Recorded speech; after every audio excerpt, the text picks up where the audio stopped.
Vamos entender o que é a condutividade térmica. É uma propriedade material que indica a quantidade de calor que fluirá através de uma unidade de área por unidade de tempo, quando o gradiente da temperatura é a unidade. Ou seja, é a facilidade que o material tem de conduzir calor, e esses são alguns exemplos de condutores. O objetivo do experimento é analisar a quantidade de calor que atravessa um condutor. Para isso foi analisado o fluxo de calor de 3 materiais de diferentes condutividades térmicas: o alumínio, o aço e o latão fino e largo.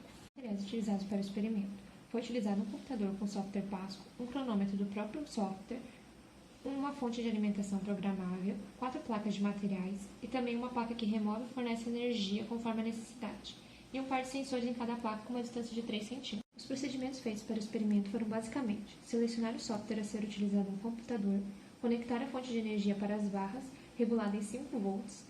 Antes de iniciar o processo, precisamos isolar as placas para que não ocorra perca de calor para o ambiente externo e, por fim, acionamos o botão Start. A coleta é feita de forma automática e dura em torno de 10 minutos.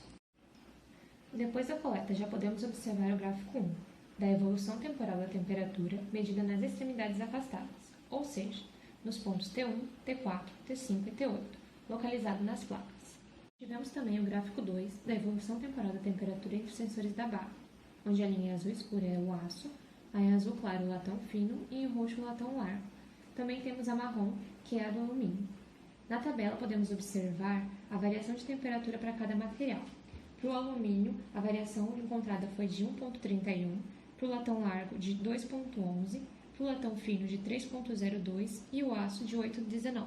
Para o cálculo da área das placas, precisamos das dimensões. A placa de alumínio tem 9 por 1,2 por 0,4 cm. A placa de aço tem 9 por 1,2 por 0,4 cm.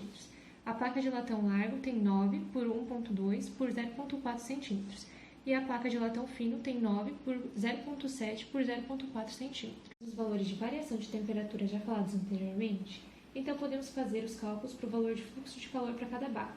Uma vez que sabemos o coeficiente de condutividade térmica, o K, o comprimento longitudinal L, que é igual a 3 cm para todas as barras, a área das barras, podemos fazer o cálculo pela lei de Fourier, que ela é dada pela constante K, pela área, pelo ΔT, dividido pelo comprimento longitudinal.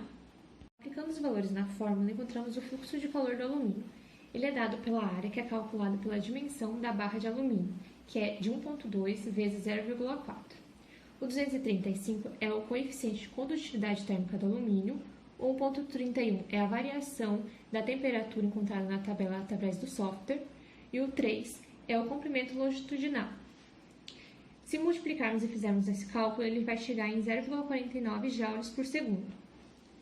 O cálculo do aço ele é feito pelo mesmo modo. 0,48 também é a área, como elas têm as barras de alumínio e de aço têm a mesma dimensão, ele vai ser igual. O 50 é o coeficiente de condutividade térmica do aço, que é diferente do alumínio. O 8,19 é a variação encontrada pelo software. E o 3 vai ser o mesmo para todas as barras. Multiplicando e fazendo a divisão, encontramos o valor, que vai ser 0,66 joules por segundo. O cálculo do fluxo de calor do latão largo ele é dado pela área, que vai ser a mesma, de 1,2 vezes 0,4. O coeficiente de condutividade térmica do latão é de 109, e o ΔT encontrado pelo software foi de 2,11. Isso é dividido pelo comprimento longitudinal de 3, que é o mesmo para todas as barras. Fazendo a multiplicação e a divisão, encontramos que o fluxo de calor do latão largo é de 0,37 joules por segundo. Para o latão fino, a área é diferente do latão largo. A área é dada pela dimensão de 0,7 vezes 0,4. O coeficiente de condutividade térmica é o mesmo para os dois, porque os dois são latões. O ΔT encontrado pelo software é de 3,02 e ele é dividido pelo comprimento longitudinal igual a 3.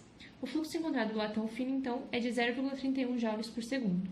Concluindo, pelos valores calculados de fluxo de calor para cada barra, encontramos que o fluxo de calor do aço é maior dentre os materiais. Isso pode ser explicado pelo fato de que o fluxo de calor é proporcional à variação de temperatura, e como realmente a variação de temperatura do aço foi maior, chegou-se a esse resultado, estando de acordo com a lei da condução térmica.